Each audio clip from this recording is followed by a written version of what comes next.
We are very excited about the investments that we're making in parks. Not only are we adding green park space to the city, but we are doing the much needed investments in the upkeep of our park. Our budget process will be reflecting the turning of the corner that's happening in the Fresno economy. We're so very happy here to having these discussions as opposed to the other ones where we're making drastic cuts to many of our service departments. The years that I've been here, we've always had a name in our office for the different budgets. We've had the budget from hell. We've had the Band-Aid budget. And I can truthfully tell you that so far what I've seen in this budget, this is the restoration budget.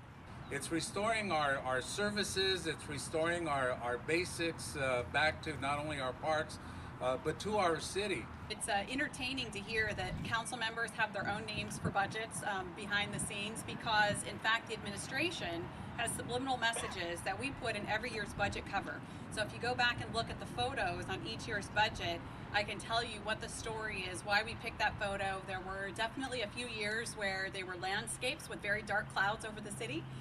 There was one year with a rainbow coming through the dark cloud. There was certainly some downtown buildings that were featured. And what you'll notice in this year's budget cover, which is portrayed right here in front of the podium, what do you see there? It's a beautiful neighborhood. Now, these provide an opportunity for the residents who live near these centers, these parks, to congregate, to recreate, to hang out, just to get together and know their neighbors. This park is a perfect example of a little bit of both, in that we are going to do some renovations, some much needed renovations. If you look at the bathrooms behind us, you'll notice the shingles are missing from the roof.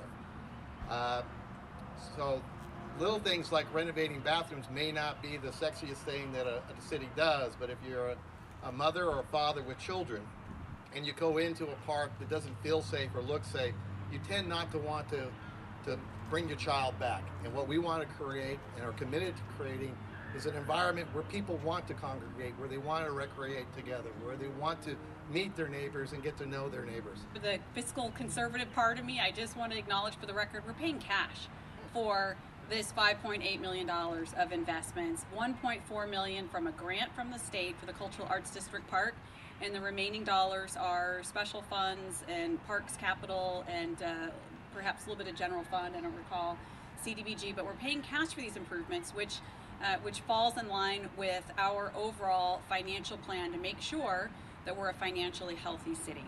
So with that, we'll